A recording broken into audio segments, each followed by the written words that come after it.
All right. Good afternoon, good evening, wherever you may be in whatever part of the world you are in.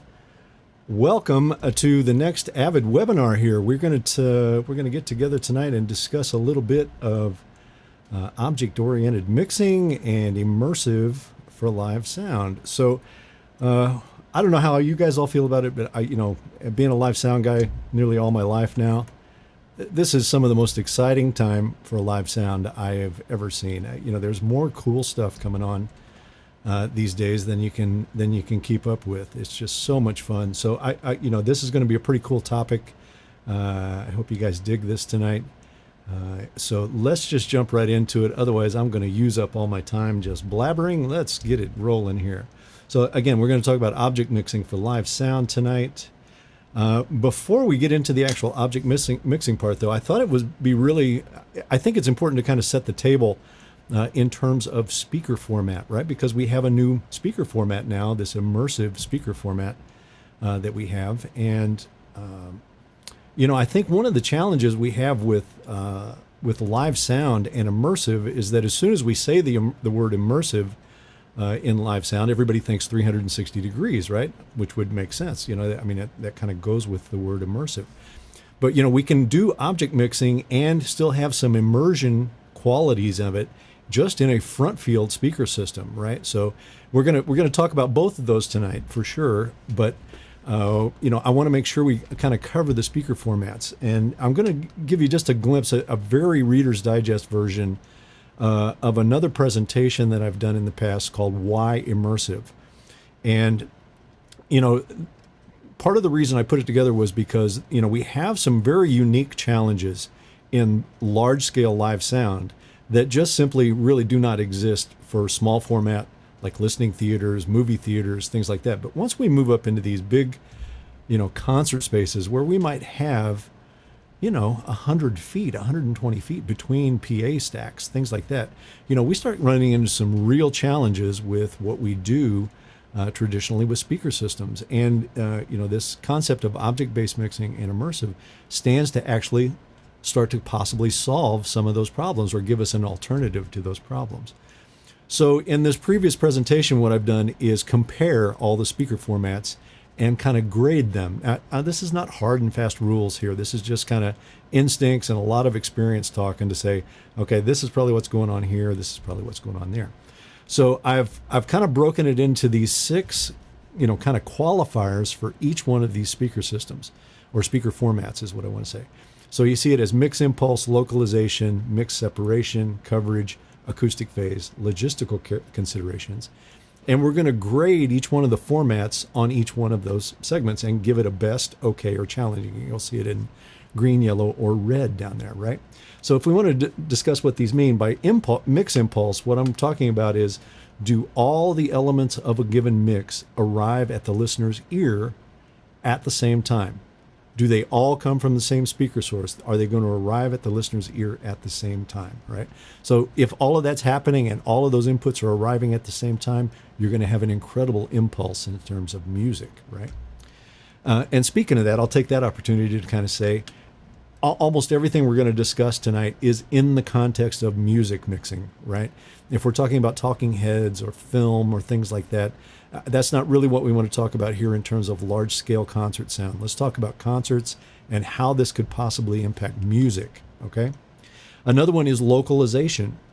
How well can I correlate the audio sources with their positions on stage? Like, does it sound, am I hearing that guitar player sound like it's coming from where he's standing?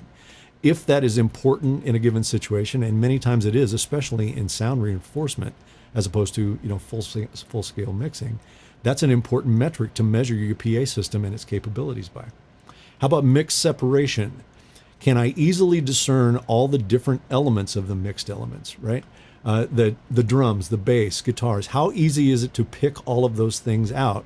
And what is my speaker format doing to either improve that or actually make it challenging? How about coverage capabilities? Obviously, we're in enormous spaces. Sometimes we are required to cover way more than 180 degrees. Maybe sometimes we're required to cover 260. Sometimes we're required to cover 360 degrees around a stage. How is that going to impact immersive? And how are we actually even going to be able to do it? How much of the audience is going to actually experience the immersion, so to speak? How about acoustic phase and intelligibility? Is the audio the listener is experiencing, is it negatively affected by arrival times from other speaker sources, right? And that's honestly probably our biggest challenge in live sound, is to keep the acoustic phase good for any given listener, right? Because we have multiple speaker arrays in play in these big acoustic spaces, right? And the acoustic phase at the listener's ear can get in trouble at times depending on how our coverage is handled. So how do any one of these speaker formats affect that? Some are going to be better than others. And finally, logistical considerations. What production challenges might arise with any one deployment? Some of them are going to be easy to hang. Some of them are going to be very difficult to hang. Depending on what the video production, the lighting production might be, we might be able to do it. We might not be able to do it. So those are the 6 kind of grading elements that we would want to put on all of these speaker formats. And again, like I said, this is just instinct, kind of going through them from years of doing this. But I think what you're going to find, and this is a truism of audio in general, is it's all about managing trade-offs, right? Which is the best combination of trade-offs that's going to work for any given situation? And I've been telling everybody this kind of mindset for many months now, even a couple of years now, when we started talking about immersive audio coming online, especially for live sound, is please try not to look at it as a binary question, as an either or. Like, is immersive going to replace everything we've done in the past? And of course, the answer is no. It's just another tool in our toolbox now, right? It doesn't have to be an either or, an on or off. We have immersive, we have stereo, we have mono, we have LCR with different divergences. All of those are available to us now. To be able to have this immersive capability and format now is going to be an incredible tool to have at our disposal. Especially when we start to see how it's going to integrate with our consoles, right? Which is the end game of this presentation. All right, so as opposed to going through all of these, I've just kind of done a summary for it, just so you can get a kind of a sense of how they kind of shake out. And as I mentioned, you can kind of see that's just trade-offs, right? Some of them do some things really, really good. Some of them don't do things as good as others, right? As you can see in the immersive category over here on the right, the logistical considerations are one of the biggest challenges for that. If we're on a tour, we're on a show that's going to move, how are we going to handle putting up, powering, and getting signal to all these speaker zones and all these speaker elements, right? That's a big chunk of it. If we're going to do front field immersive, am I going to be able to actually make that work inside the production? Is it going to work with the lighting, with the video, etc., right? How are the coverage capabilities going to be managed in that immersive field, right? So there's all kinds of things that are just trade-offs, and you just have to find the right format that is going to work for your show. Okay, so that's kind of the primer. We're going to talk about how do we mix to any one of these given formats, and the next part of the discussion really is going to kind of center around the concept of panning versus positioning, right? And the whole concept of object mixing. So let's go back to basics here. Let's go back to mono, right? So here we have, any number of inputs here coming in on the left. It can be, I don't care how many you want to bring in, but at some point it's going to fold down to a mono bus. All of those inputs are going to be added together, blended together, and sent out to our PA system processor. And that processor is going to handle all the speaker management, right? And send those added signals to that one array, right? That is mono. And, mono has worked for years, and, mono actually is going to be a center point of what we do in immersion. Once you really start tunneling down and digging into it, you're going to realize how much mono you're actually using in that workflow. But the thing to really understand here about mono is this, right? It's working off of a combination bus. It's going to work off of a mix bus. So there is one output that goes up to the processor. Now, in terms of the positioning of the instruments in that speaker system, right, there aren't any really choices. They're all going to go there. And what that kind of commands and demands is that we really understand frequency layering in our mix. It shouldn't be lost on anyone that all of the great music that we hear from the 50s and even the early 60s, et cetera, that were done in mono, if you take some really close examinations of that music, in terms of the arrangements of that music, it's usually very simple, right? There's not anything really, really complex going on in those mixes, and they read beautifully in mono, right? So this is the challenge we have doing mono in the modern era now, where, whether we're in houses of worship or we're in our, whatever band that we're doing, the arrangements today are usually very dense and very complex. So it's very hard to get that to read in that vertical, right, where you're kind of stacking stuff in front of you all the way behind it and trying to get everything to read, right? So that can be a challenge in mono. But it's not to invalidate that format. We still use mono all the time. It's a great way to check things in the studio, etc. Mono absolutely has a place in this world. Stereo never got rid of mono, right? It wasn't a binary question then either. All right, so let's carry on. Let's take a look at stereo, which is obviously a very similar thing, right? We have any number of inputs that are now going to go down to a stereo bus.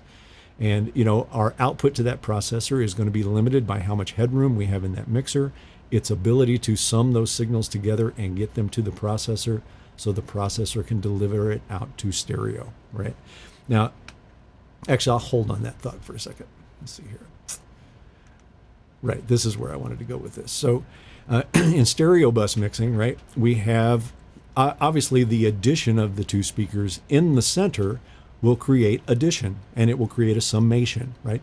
If both arrival times are at exactly the same time and I have the same signal going out of both speakers, it will show up in the center. It will actually sound like it's coming out of a speaker in the center when it's not.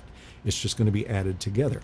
And the way we make that feel very natural is with a dB down point, right? Where we can pan something from left to right, and as it gets to the center, it doesn't jut forward, right? We do a dB down point of 2, 3, 4, 6, whatever your DAW, whatever your software allows for your particular mixing device.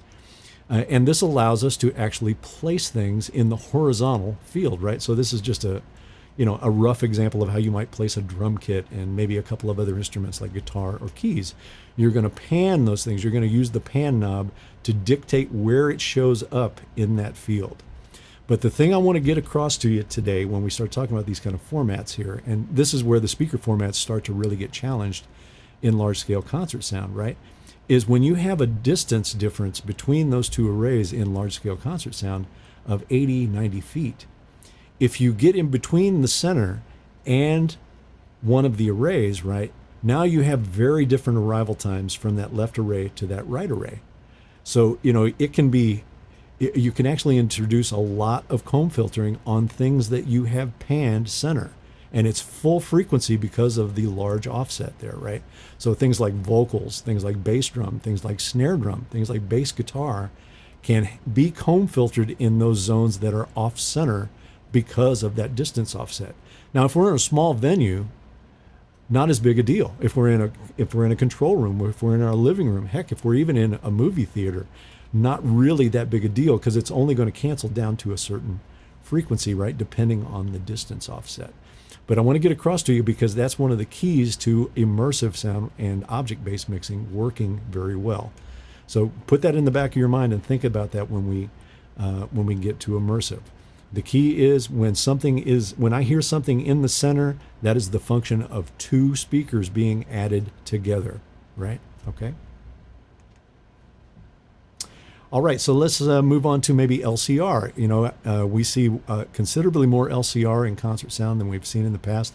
I used it for years and years. I'm talking a couple of decades in America and other parts of the world here doing LCR for concert sound. And it's really not that much different than stereo or mono. It's actually this kind of hybrid of both, where we're going to take a huge number of inputs in, or any number of inputs in, and we're going to go down to 3 buses now, right? A left, a center, and a right bus through our system processor.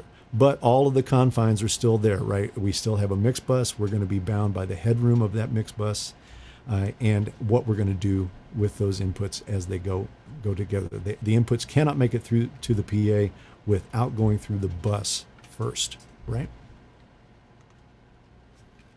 Let's see if I can close down this little alert here.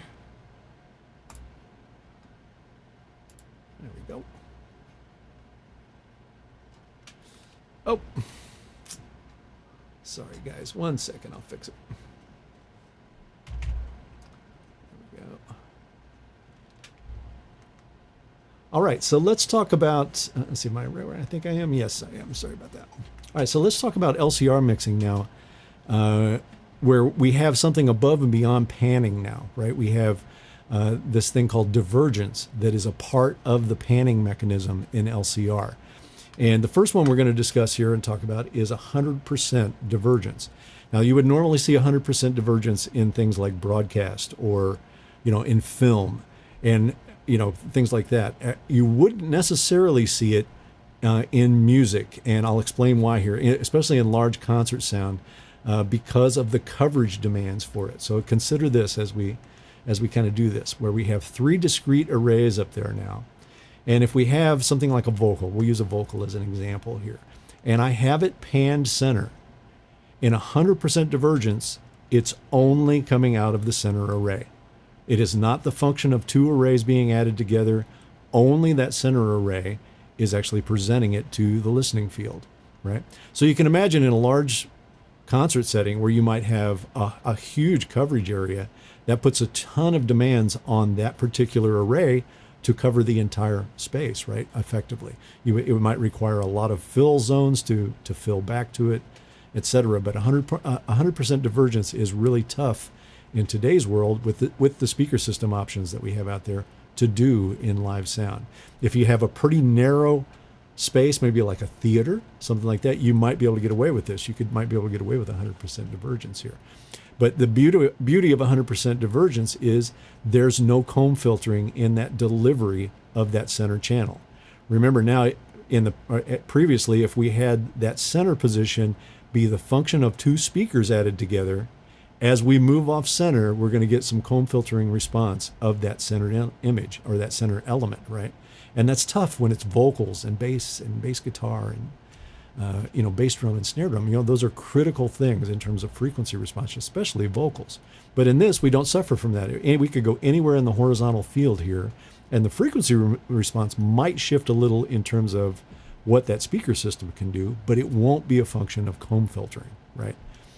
All right, so what happens with the left-right here? Well, we have the ability to pan that vocal left if we want to do it. We certainly have the ability to pan it to the right if we want to do it. But if we ever have it pan center, it's going to be only in the center array. Okay. All right, so let's move on to another style of LCR. And this is what I used in concert sound for years. And that is 50% divergence, right? Where essentially you're going to end up coming with that center array, and your center fader becomes kind of a phantom image on a fader here. So in 50% divergence, what that demands is if I have something panned center, doesn't matter what it is, if it's panned dead center, it's actually coming out of all 3 arrays equal energy. Okay, so it's actually distributed to the entire PA when it is centered there in 50% divergent.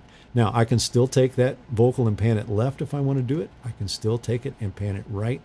But if it is panned center, it's actually coming out of all 3 arrays, right? And that's how we achieved, at least with the systems that I was designing, the full coverage of the room easily, and still do this. This still had some demands in terms of time alignment and coverage management to keep that center array kind of out of the business of the left-right array.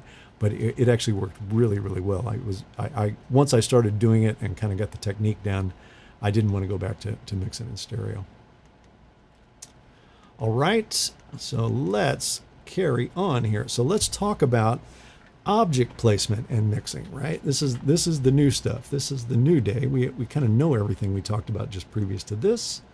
But let's talk about what an object is. What the heck is an object that I'm going to be sending out to my PA system now? Well, very simply stated, an object is any output on the console. It can be any input processing channel, meaning your input channel direct outputs. It can be any auxiliary output, and that can be the primary output of the auxiliary or a direct output version of it. It can be an audio subgroup output, so you could combine things and send it out as one object if you want to do it. It could even be a mono, stereo, X.1 bus. Any of those things can be an object in a DSP processor that is going to do your spatialization, okay? How about matrix outputs? Absolutely, they can be used as a primary or a direct output to your processor. So again, just simply stated, any output from your console can be designated as an object in your DSP processor. All right, so let's take a look at the difference now. Now, this is obviously dramatically different from what we've previously looked at here. Here, we're going to take any number of inputs in, and let's talk in the extreme version here, where you're not going to use any busing. You're just going to take inputs in and take their direct outputs directly out to the spatializer. So let's say that's 64 inputs. Well, it's going to be 64 outputs from the console to the spatializer, and then you're going to place each one of those objects in that field. Somewhere in that speaker system, those are going to be placed. Now, the great thing that comes with the spatializers today is the ability to fold down, right? So what happens if we need to provide a 5.1 mix? Well, the spatializer will take all of those objects placed in their spatialization and fold it right down to 5.1, or stereo, or binaural, or mono. It'll take all of those into account and give you different outputs on the spatializer to be able to do those proper fold downs of those signals, right? Now, the thing that should be deadly obvious to you here is that there is no mix bus, right? There is no mix bus here. This is inputs in and out of the console to the spatializer. There would be no master fader here, right? You're just going to push up a fader and you're going to hear it come out of the PA system. And then you're going to position it. You're going to say, I want that to come out over there, this to come out over here, etc., right? So that's really the essence of object mixing. Now, like I said in the previous slide, you can do any combination of these things. You can have lots of single channel objects. You could have buses that are objects. You can have, groups, auxiliaries, anything like that can be auxiliaries there, right? So let's talk about distribution to your speaker system. Now, this is kind of what I've seen a lot of people doing with their spatializers to regain an element of control on their console, and it's creating a looped drive system where we'll take all of those inputs into our console, we'll create our direct outputs into the spatializer. Within the spatializer software, we'll design the speaker system with all of its outputs, and then take those outputs directly back to the console and route them through a set of matrices, whatever you wanted to do. You could route it any way you want back to the PA system. That way you have control of it on the console as well. You can mute any speaker system. You could equalize any speaker system you wanted right on the console. And you'll kind of see that, I think in the development where all of this is going right now, that's going to be the most turbulent area for a while, is how do the guys that are mixing these shows stay in control of that spatializer and actually have it be meaningful on the console, as opposed to mixing a little bit, going over to the spatializer, having to do something. How do we get back to the console? How do we keep that engineer attached to the console? How do we keep that mixer attached to the console is really what I want to say there. So, this is one way to do that as well, and gain an element of control for the speaker system and for your drive, right? This can also give you the ability to have a little bit more of a master fader, right? Like, for instance, if you were taking matrices or whatever and doing that PA drive up to the speaker system, well, you could assign all of those matrices to a VCA and now essentially have a master fader, right? You have the entire PA volume on one fader. Excuse me. Yeah, and this is talking about how we would do it. So obviously, how do we transport all these signals? We're not going to do this in analog, obviously. So, there are a number of ways to do it right now. We can do it in any one of the, a lot of the networked formats. We see it in MADI, which is point-to-point digital, obviously. We see it in, we have AVB Milan coming online now, Dante, obviously, things like that. We could do point-to-point AES if we wanted to do it. But, it's almost always going to be a digital format that comes out of that console and goes up to the spatializer there, just to be able to handle the channel counts. It wouldn't be uncommon for us to see 64 channels minimum doing this, and probably more regularly you would want to see 128 channels of spatialization here. All right, so let's talk about what it actually means to object mix. Now, we're gonna treat this 5-array system as our front field immersive, and it can be more than speakers than this. It can be less speakers than this. However you want to do it. But I want to get across to you that we have 5 discrete speaker systems here that have the ability to address signals independently. So if we have our object, right, we can let's say we have all of our objects: kick, snare, bass, vocals. We're taking a very discrete approach to this, where we're going to take all of these inputs out as objects. Now we can just place them anywhere we want in this field. Now, the key to really understanding why this is more valuable than just doing stereo is one of resolution, right? If I have that overhead coming out of that 4th array from the left there, right? That overhead is being presented to the audience out of one speaker system, right? It's not going to have any of the comb filtering effects from it. It's going to be, it could be very localized if we wanted to do it. If I've got keyboards coming out of that left side over there, maybe the keyboard is on that side of the stage. Maybe that keyboard player is on that side of the stage. Same with the guitar players. Maybe they're on those 2 sides of the stage, and we can really localize. This really helps with mix separation. It becomes very easy to pick up who is playing what, because not only are your eyes directed where the person is playing, but so are your ears now. Those 2 things are together. That can end up being kind of confusing in stereo sometimes, where you might have, a wide set of arrays, and you might be looking left, but actually hearing something coming from the right. Our brains don't really process that all that well. But in terms of objects, this is what we can do, right? And probably as good a time as anything to state, as we start to add the surround to it, if you wanted to do it, this is why I say we got to get away from binary thinking here. If you wanted to do it, you could offset a stereo mix with immersive surround, right? You can have those 2 things working together, where you're going to take an object that is your stereo left-right bus, but you're going to support it with maybe sound effects or something else in immersive to the DSP processor, right? So, we can do hybrids of all of that kind of stuff, which we're going to cover here in just a second. All right, so once we are in this object-based world here, obviously we can place objects anywhere we want to place them. We can even place them out in the surround, etc., any place we want to do it. The Spatializer allows us to do that, right? And one of the great things about this is we can put it there at any point, and we can do these kind of things from the consoles now. We can place that object anywhere in that immersive field that we want to place it at any time. It kind of as I hinted to earlier, we're going to replace this concept of panning with positioning. We're not just going left to right now. We can go in a complete 360-degree circle. And the other nice thing that comes along with this, it's nice how information, or technology evolves and kind of supports each other in nice ways.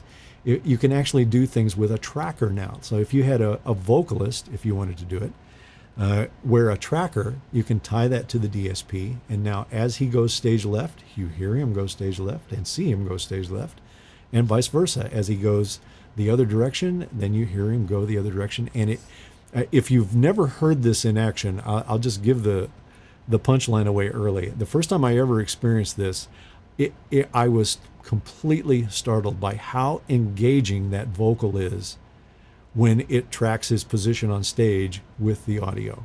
It's mind-blowing how great it is. And I got a really good school with it. When I went to see a show where there was a rap act on stage. And I remember thinking, oh my gosh, this is the answer for rap acts, where you got guys passing back and forth to each other. Unless you're totally inside the music, you don't know who's rapping any one line at any given time. If you had trackers on them and had it following these guys, where, okay, when I hear this guy over here on the left, it's actually coming from the left, and vice versa on the right. Think about how much more engaging that would be, and how much more intelligible it would be to the audience, right? It would be fantastic. So those are some of the tricks that can come with immersive as well. I mean, it's really, really an amazing thing. So let's talk about this hybrid idea a little bit, right? Where we have the idea of, either stereo or LCR or 5.1. This kind of comes from the film industry a little bit, believe it or not, where, Atmos is, kind of a, it's the game right now in film. Yet you might still see mixers in post that are doing a 5.1 bed and then supporting it with objects all around it. Well, we can do a very, very similar thing in music production here too, where we might have, well, let's put up an LCR bed where we say, okay, the L bus, the C bus, and the R bus is going to be an object going to my spatializer now. So now I can assign and pan between that, and it's going to be coming out of those 3 speakers, right? So now I have an LCR bed that I could support with objects, right? So in this situation, even though those other 2 speakers might be there, this is what I'm primarily mixing to, right? As I start to add things to it, if I want to move things in between the arrays, I can certainly do that. But again, we're going to get into that situation again where we have 2 speaker systems providing a center image. So when we're in center left there, that's actually 2 speakers providing that image. But if we go back to object-oriented mixing, if we were going to place it at CL or CR, we'd actually be better off making that an object, right? And placing the object there. Take it out of the LCR bus if you're going to place it at CL or CR. So you really got to kind of play the game of what things do I need to put through a bus? Am I going to do bus processing? Am I going to do parallel compressions, things like that, all kinds of stuff. Those kind of go into the calculator to think, well, should I use a bus or should I use just a discrete object to get it placed in my field? And obviously we can still have surround. This, I actually think there's going to be a lot of use of this in a lot of installations that currently exist where you're going to see maybe a stereo format for the front field supported by surround object mixing. You know, I think that is going to catch hold. That is going to catch fire when people figure out that they can do that and keep a lot of their music mix, you know, kind of bus driven, and it won't really totally disrupt their workflow, but yet be able to easily support it with objects through a spatializer here. So it's going to be kind of a nice thing we can do there. All right, so let's take a look at kind of the players that are doing all this, and there are more out there than I'm going to show here. I'll say that right off the top of the bat. But you know, these are probably the main players in all of this right now. These are the guys I see, you know, more often than anybody. So obviously DMB Audio Technic with Soundscape, L Acoustics with Elisa, Flux, which is a computer-based spatializer, Timax, of course. Meyer is totally in the game. Meyer's probably got the longest legacy of doing any of this, maybe along with Timax. You know, those 2 companies have been doing this kind of thing in live sound for a long time. Dolby Atmos, of course. I'm sure they're going to get into the live sound market in some very meaningful way here, and not just be in recording and post. It's just perfectly suited for them to do it. Astral Spatial, which makes their own DSP spatializer, very competent, comprehensive spatializer. And of course, Klang, we're seeing this with Digico now, where they're actually doing object-based mixing for ear mixes, right? Because you could do that in an ear space as well, and give people the ability to operate it in their ear mixes. So these are the kind of the top dogs that are working right now, you know, and we're working with all of those guys, well, vast majority of these guys at Avid, and working on the control aspects of it, right? Because that's going to be the important piece of this. How do I get my console to control all of these? So right now, you know, we have 3 plugins that have been released for it and are working on a 4th. We have the ones by L Acoustics, obviously, DMB, and Flux, and you can take control of these right on the console, right? So if I were to solo up a channel on the console, or just select up a channel on the console, in addition to having a pan knob that I might be feeding a left-right bus or an LCR bus, I also have a positioning knob and can do all of the azimuth controls, everything right on the console, right in the plug-in control. And this would be the same for Soundscape. This would be the same for the others. So there's a lot of advantage to this. You know, because one of the things that we have, if you, for instance, one of the things I love about being able to do this now, I have a pretty big surround setup in this room and I'm practicing with this all the time, is that if you put your console now in solo in place and you solo, it's now actually soloing in space, right? Because it's just only, it's going to turn off everything except for the output that you have soloed. And if it's going out of direct output, it's going to go to its positional reference. If it's going to the left-right bus, it's going to put it in the left-right bus. So it's really, really a great way to work and get things really sorted out and do things that you want to do. A couple of the things that we've done recently on Venue to really help you out, on S6L, I should say, to really help you out. We released this in Venue 7.0. One of the things that started to become apparent to a lot of audio mixers was, well, wait a minute, man, if I give up my mix bus here, can I even parallel compress anymore? How can we do that? So, one of the things we did in Venue 7.0 was give you the ability to parallel compress on every channel. You can parallel compress, parallel gate, and even do some scaling with parallel EQ on every input and every output. So if it's really just strictly parallel compression, not a New York style parallel compression where you're creating a complete second path with equalization and tape saturation, etc. If you just simply want to parallel compress, you can do that on every channel, which means you could do it on every object that is going up to the spatializer. So really great feature that we've added in with that there. So very easy to create even bust situations there where I have a set of inputs that you want to parallel compress and send them out to the spatializer as well. It becomes very easy to do with that onboard parallel compression on every input and every output. Okay. So a lot of cool stuff going on. Let's kind of maybe do a little review here, kind of a little overview of kind of object-based mixing highlights, and then we'll talk about some things that maybe are for the future, right? So as I mentioned earlier, kind of the highlight is, any combination of individual and grouped objects are delivered to the spatializer, right? That's what we were talking about when we define objects. It's any output that is going up to the spatializer. Objects, like I mentioned, we can do a hybrid if we want to do it. Object mixing can be used in conjunction with traditional bus mixing if you want to do that. You can even create hybrids of the speaker format, where you could have a speaker format that's stereo but surrounded or supported by immersive surround via the spatializer, etc. Panning is kind of, I won't say replaced, maybe is a too strong a word right after talking about the hybrid, but panning is used in conjunction with the idea of positioning in the spatializer. Yeah. We also have the ability in that spatializer to create width of an object, which is kind of a cool concept, right? Where you can make something sound a little wider than it actually is, just through some use of the DSP. We have the ability to create depth of an object. So when you're in a spatialized field, right, and you place that object, you actually have the ability to make it appear close to you, or you can push it back in the spatializer. You actually have that axis to work on now as well in spatialization. And many of them do it through a reverb algorithm, etc. But it's actually very, very effective. I absolutely love mixing with it and being able to push things back into that spatialization and get them to sit in the mix a little better. I mean, it's really, really great. Yeah, as I mentioned earlier, in the hybrid, you can actually implement an LCR, stereo, or mono master as a bed when we're doing these music mixes.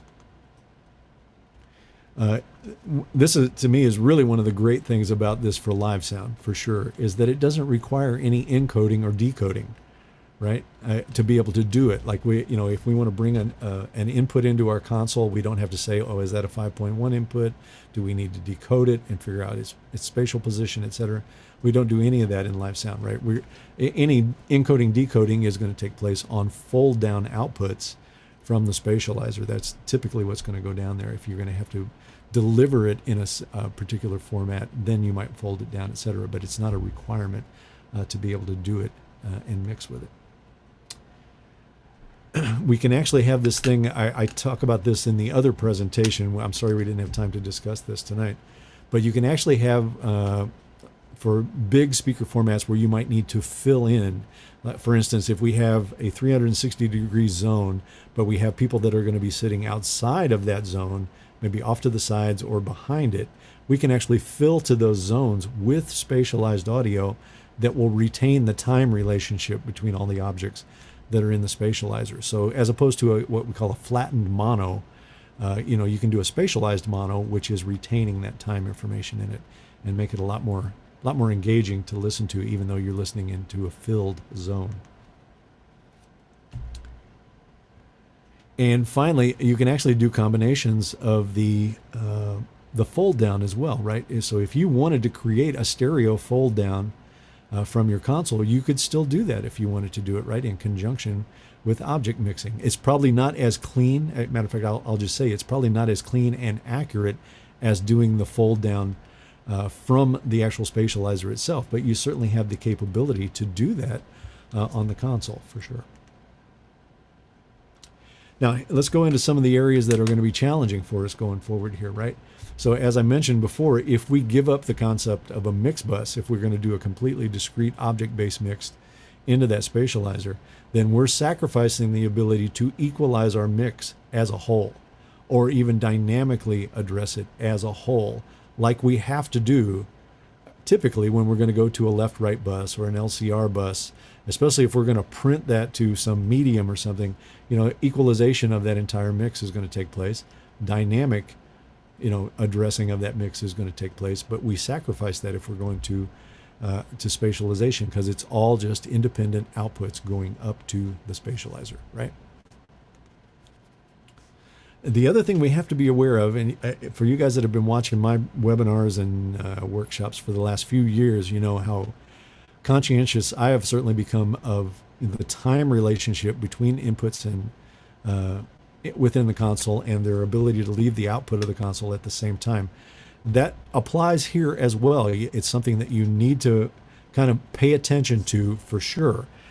So like if you're going to have a number of inputs that are going to exit one speaker system, probably the best example of it is if I'm going to have a drum kit exit one speaker system, then I need to ensure that those drum outputs are leaving the console at the same time. If I've got external inserts on there and I'm creating offset between the snare drum and the overheads, etc., I'm going to want to be able to take care of that and get that sorted out before I send it up to that speaker system, or I'm going to initiate some comb filtering within its own speaker system there. So we've got automatic delay compensation on the console now on Venue 7.0. I'm very happy to announce that. We also have the ability to select any given number of inputs and say align these channels. And you would want to do that in that situation. If you had a number of drum inputs that had offsets because of their processing on it that we wanted to realign, you would select those channels, right click and realign them, and then deliver them out to the spatializer and let it deal with it as it goes forward. So you can do that any number of times on the console to any given number of inputs. Okay, can't do it on outputs, only on inputs. And yeah, it's worth mentioning, if you're using ADC, then you have to be also aware of where that alignment takes place in the architecture, right? Is it going to affect my aux buses? Is it going to affect my left-right bus? Where is it going to be in phase and where is it not? I know this whole concept of ADC is new to everybody in live sound. It's been going on for a long time in the recording world and the DAW world. So I have my head pretty well wrapped around it, but I encourage you to dig in on these webinars and start to get your head around the concept of automatic delay compensation, because it will improve the sound quality of your mixes. Just no doubt about it, fellas. So please try to dig in and figure out what to do with it. All right, so let's take a look at maybe some considerations for future development, and then we're going to be right at the end here, and we'll get into some questions. All right, so obviously, we may end up in a situation where we need to come up with some new grouping strategies for delivery of these things to the spatializer, right? I mean, just where we create audio groups now to deliver to the spatializer. Well, okay, do we need to create groups now that come from the direct outputs? Do we need to take a set of direct outputs and be able to assign a VCA to them as opposed to the actual inputs, right? Maybe we're creating some fold down mix on the console and we don't want to mess with those levels, but we do want to be able to address our direct output levels to the spatializer. Maybe we need to be able to assign direct outputs now to a VCA, right? So there's all kinds of things that could come from that, all kinds of things that are going to develop as a result of working in spatialization now and these outputs from the console. So obviously the one we just talked about was the challenges for bus-driven processing. We want to have the same kind of effects, but we can't do that in the spatializer right now. How can I maybe within the Spatializer, maybe within plugins that are linked together on the console. How can I create an equalization scheme for my entire mix that is going to the Spatializer? So we'll have to probably address that at some point in the development of all this. Same thing for dynamics. Like if I want to be able to put compression on my entire mix and still spatialize it, am I going to be allowed to do that? How can I do that? Is it going to be a remote control plugin for the DSP? Are we going to do it some way cleverly on the console? Still all to be determined there. Lots to think about there. Obviously, this, virtual soundcheck is going to become so mandatory to be able to set up all these different styles of immersion and what you're going to do. To be able to maybe talk about how you're going to design the PA and some of the mix agendas that you're going to do during an event. Maybe we've got to be able to go into virtual soundcheck, listen to it effectively in binaural, get some sense of where things are going to get placed. Maybe I want to present it to the artist and give them some sense of what it's actually going to sound like in that big space. All kinds of things are going to be demanded of virtual soundcheck now that we maybe not even conceptualized even just a few years ago. This is a serious challenge to us moving forward with this. I think this is going to take us quite a while to really manage this and get it under control. But for touring, how do we manage the challenge of moving from immersive to stereo really easily? Because we may end up with days on tour where we can put up the immersive system. We may end up on days where we go into a place that has a PA that we need to mix to. How do I manage that show file between immersive and stereo? All the logistics that come with that, right? And then on top of it, how do we go show file to show file, right? Like, let's say maybe I'm on tour and I'm going to go console to console. Well, let's think a little farther out on the horizon now. If I'm going to go from a D&B rig to an L-Acoustics rig to some place that's got Flux installed, how do I share data? How do I share positioning between all of those show files, right? That's going to be something we're going to have to contend with going forward. If we're going to record live shows, and let's say we're going to record live shows that are done with 360-degree immersive speaker systems, how is somebody in post going to know where my positions are in the live field? Do we need to start recording metadata and including it in the DAW now so that they know where that object was placed in the acoustic field? Because if there's ambient mics in there to record audience and ambience, those are going to reveal where it is. So it's going to kind of dictate where they do it in post as well. So, a lot more management to take place there for sure. If we're going to mix in any kind of X.1 format in post, where should our ambience and our audience mics be when we're recapturing? What are we going to do there? How are we going to do that properly? And like I said earlier, kind of consistent management of object data moving from one system to the other. So, as you can see, there's, this is still very new, still very turbulent in the area between console and DSP processor, but we'll get it. Like I said, I'm so excited about this. I can't even believe it. It's just such a great format to mix, and I can't wait to get out and do some really, really big shows with it. So I went about 5 minutes over. But I'll stick around if you guys got questions and you want me to try to dive in and try to answer them. I know all of my good buddies in the background here have been feverishly answering questions. But if there's something that you guys want to address live, you guys come on in and we can ask and answer some questions here.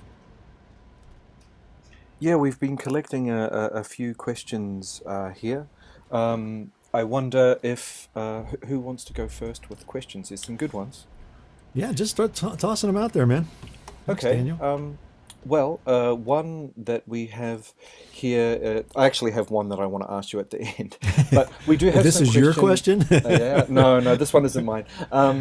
But we've had some questions on YouTube, just talking about the experience with taking these spatial audio outputs through to encoders for streams and things like that. Yeah. They've, in their experience, for the most part now, they've got encoders that sort of support stereo or LCR. Just wondered if you had some experience of going with larger, more spatialized formats encoded for streams from a live event. Yeah, yeah. I mean, isn't it fascinating that we're already talking about can I stream immersive, right? I mean, we talk about jumping ahead of the game, man. I mean, this whole pandemic shutdown has made us just think about things completely different. That said, I absolutely think that we should be doing that. Certainly if the streaming service can handle, anything X.1. If they can handle 5.1, then we can fold that down from the spatializer and deliver it, right? Same thing, obviously, for mono stereo. We can even deliver binaural if we wanted to do it. So if the spatializer has that output capability, it's just a matter of then encoding it and sending it on its way, right? Cool. And I'll ask you my question, but we'll get to all of the other the guests' questions first. But one thing I wanted to ask you, if we have a little bit of time, and I think this is interesting, we see all the technology side of it, but I'm really curious from my point of view.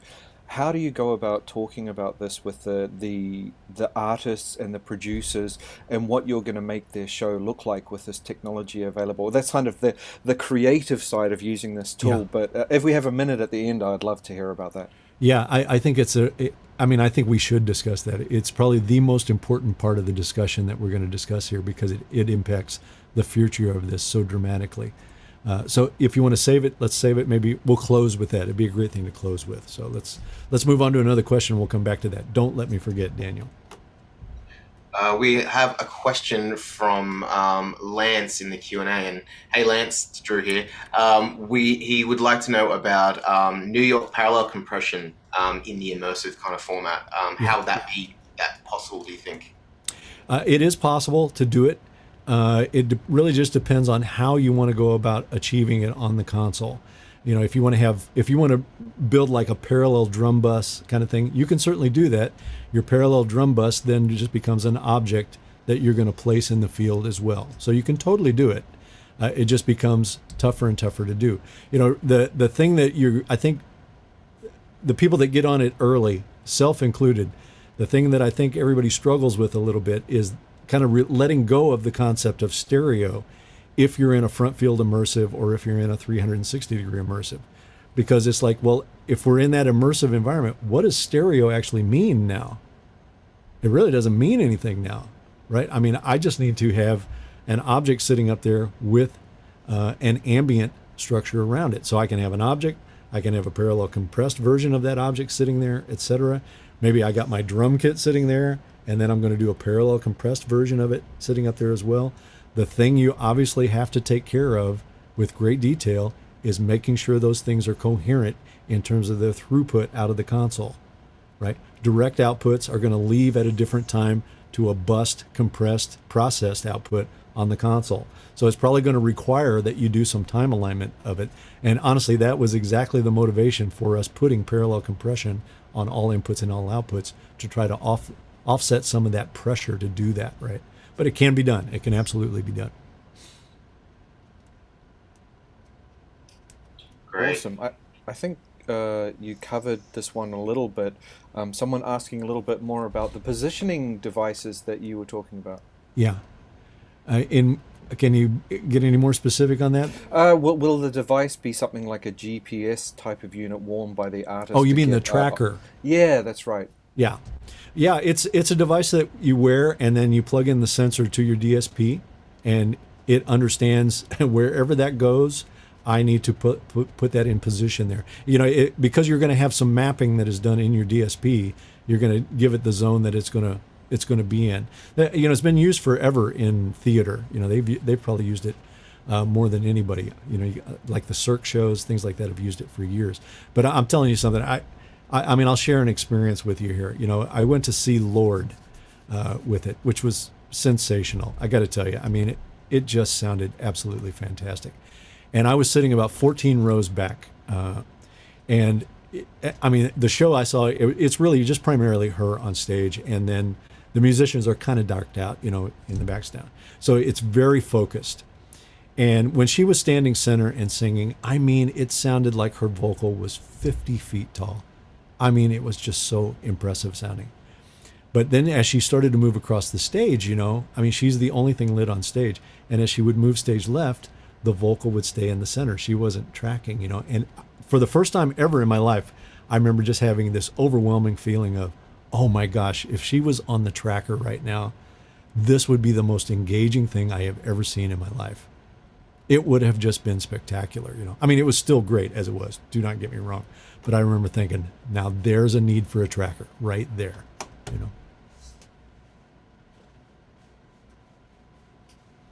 If you guys check out the, sorry, I just stepped in on you there. Who does a really good demonstration of this tracking process is both L Acoustics and Martin. Now, DNB may be doing it as well. I haven't been to one of their presentations in a while, but both L Acoustics and Martin do a really, really great job of demonstrating the effects of that tracker. So if by chance we're ever back at a trade show again, or you get a chance to do a demo with one of those, go do it. It will change your life. You'll just go, I don't ever want to do it without doing it, especially for talking head, like in a church or at a conference, anything like that where somebody's on a stage and moving around, etc. Man, the engagement difference in it is just startling,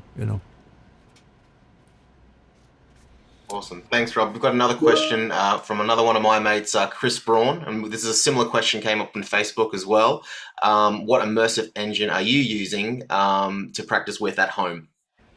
I'm using Flux here to practice with. It's the easiest one that I have here. But obviously I have access to others. Like I can call L Acoustics or D&B or even Meyer and get one here probably and practice a little bit with it. But I didn't really want to burden them with just sticking one here for months. So I've been practicing in Flux, and it's really good. I mean, the thing we have to worry about with Flux, and it's not a huge deal, but you have to be aware of it. Given that all the spatialization is taking place in the computer, on the computer processing, latency can become an issue there. You've got to really manage your latency there depending on what space you're going to put that immersive field in. So if you're in a pretty small field, the latency, the throughput of it might end up being a problem, right? The other ones are pretty quick. I haven't measured one of them honestly, but my guess is it's probably well under 10 milliseconds in the other ones. I would guess probably in the neighborhood of 4 or 5 milliseconds. But because Flux is relying on the computer to do the spatialization, it's native essentially, then you got to watch your buffer sizes. Awesome. And we have a question from a customer from China that obviously their understanding is that the third-party renderers communicate by MADI, AVB, Dante, AES, etc. But what about the scene metadata? How is that? What protocol is that using to transmit to the third-party renderers? Scene metadata meaning, I'm not sure I follow that. Yeah, I guess console control protocol. So there's OSC, which I believe Digico uses, maybe even Yamaha. I think even Pro Tools can do OSC control now. Is that right? Daniel, have I got that right? No, not at this stage. There are plugins that go into Pro Tools that do OSC control. Yeah, that's what it is. Yeah, Sorry. Yeah. We actually just use our plug-in control protocol, and it works off of our ECX bus. You just put it on the network and just get all the addressing right between all the plugins and the objects in the spatializer, and you have full control of them over on the console, right? I mean, you can obviously always go to the spatializer and just jump in by the GUI there and place everything if you want, but it's a little disruptive to the mixing process. We would much rather do it on the console. But that's a control protocol, right? That is our control protocol that is going across to the processor and allowing plugins. Most of the others that I see are OSC.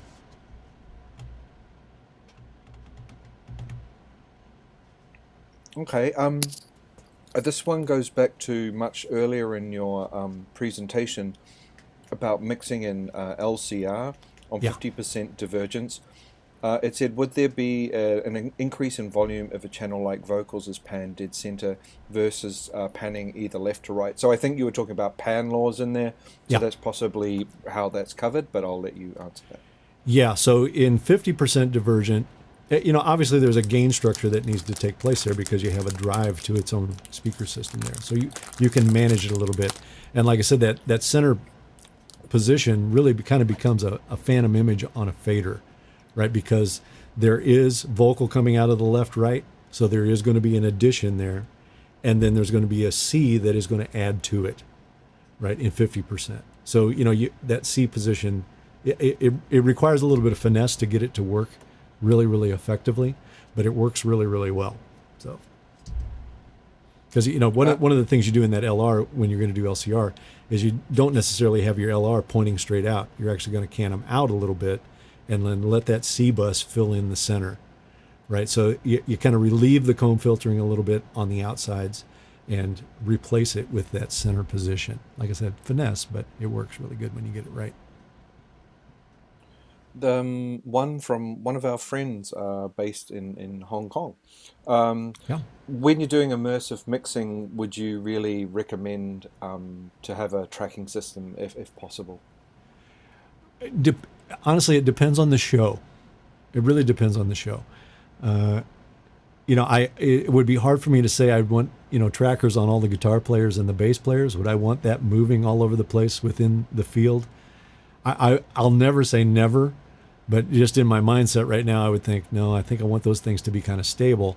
But a lead singer, I would certainly examine it. I would certainly try it and see how it goes. If I was mixing a 2 or 3 man rap act, absolutely I would do it. I would absolutely do it there. I think it's so well suited to that scene. So it's situational, right? It just depends on what you're going to be doing there. And then this is an interesting one. Actually, it comes up in post a lot as well. And actually, it feels like it should be a big issue, but it doesn't seem to be, in my experience, as much. But maybe more so in a live environment where the speakers are much further apart. But how does phase? How do you work with phase and worry about phase being impacted in this immersive mixing? Well, I mean, that's really one of the biggest advantage to immersive, right? Is that the overall phase response is amazingly better because you don't have inputs exiting multiple speakers, or if you do, it's rare, right? There's only one speaker system delivering any one piece of audio at any given time. So the acoustic phase response on it, in terms of interaction from other speakers, is outstanding. Certainly much better than stereo, for sure. So it's kind of what I was talking about, where we're actually kind of getting back to mono, believe it or not, a little bit, right? Because you have all these mono sources that are going to come together in this space to create immersion and, multiple kind of sensory surround there. So, again, the place where it starts to mess with you a little bit is like, well, do I put stereo reverb on that right now? Or do I just put, a mono spatial reverb on it, And I'll just give you experience. I'm not totally 100% sold on this, but I'm about 90% sold on this. I've tried to do a bunch of mixing using stereo reverbs versus just mono reverbs. And keep in mind now, we're mixing music here where I'm not trying to replicate an existing space. That's not what I'm trying to do at all. I'm mixing modern pop music, rock music, where everything has its own little spatial element to it to help create its sound. That room sound is part of the snare sound. That room sound is part of the vocal sound, etc. And what I found was using mono for that, mono spatial elements for that, seemed way more effective than trying to manage all these different little stereo fields depending on where you place them. Because remember, your stereo return is going to be 2 objects now. So where do I place those 2 objects in the stereo field, right? It almost you kind of go, stereo doesn't really make sense in this field, Almost better off going to mono, certainly for pop and rock music. Now, if I was mixing orchestral, symphonic, things like that, I would probably approach it completely different. I actually would take way more use of the reverb engine in the Spatializer in that situation, because there you're trying to enhance a space. You're trying to enhance a reverberant space. I actually hope the Spatializers get to the point where they could do impulse reverbs of the actual space that you're sitting in to do some enhancement of that space. I think that could be really effective there. I hope we get to that point. Thanks, Rob. We've also got a question in regards to ceiling overhead speakers as part of an immersive system for live. Sure. I know a lot of systems are around the side, but any kind of talk of overhead speakers, so to speak? Why not? Why not? If you can put them up, I mean, it's just another positional element, right? Because remember, if we do, if we want something above our head, then we've almost got to put a speaker system there to allow it. If we don't, then we've got to put it in both of the sides and create a phantom image above our head here, right? It's actually going to sit in the center there. It's not going to be that true height concept there. So yeah, if you could get a set of speaker systems above your head and place an object up there, it's going to sound like it's coming from above. There's no doubt about it.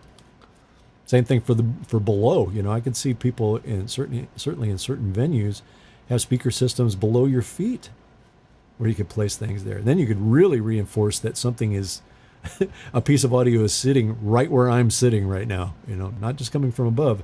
Remember, if it comes from above and below at the same amplitude, it's going to meet in the center and sit right where you are. So yes, absolutely valid for sure. All right, I think that we're doing pretty well on covering the question. So I really did want to talk about that creative one. And I know for me, many years ago, I went to Australia and saw Phantom of the Opera, and they actually, although it wasn't immersive mixing at the time, they actually used an array of speakers to move the voice around the room. And I remember how that hit me as being a really creative way to use sound, and I wonder, how you see the creative conversation going with the artists you're working with or the producers. Well, it's one of those things. I think this is my belief. Okay, I'm going to go on my own opinion soapbox here, that if this succeeds in concert sound, it's going to be because of the artist, right? They're the ones that are going to drive it. Because right now, it looks like too heavy of a lift logistically to get it in place. Lighting guys would have to sacrifice some space, even though video production would be very well served by immersive, because you're not going to have any bananas hanging down into a video screen anymore, if you get it up in the right position. But this honestly, Daniel, this was really driven home to me this past week. I was at the VMAs doing some mixing at the Video Music Awards this week, and it kind of hit me like a bullet in the forehead. I thought, all of these young artists, they're not going to know a world without immersive audio. And they're going to write to it. They're going to start composing to it. And once they do that, and then understand that they could have that same experience or some facsimile of it in a concert hall, it's going to drive it all. That's when things will start to shift, things will start to move, things will get rebuilt to accommodate that in the live field. So it's really all in their hands right now. Look, you're not going to see, who's going to want to go see Metallica immersive, or who's going to want to see Iron Maiden immersive. It's a completely different format that's served by a different format of music and speakers.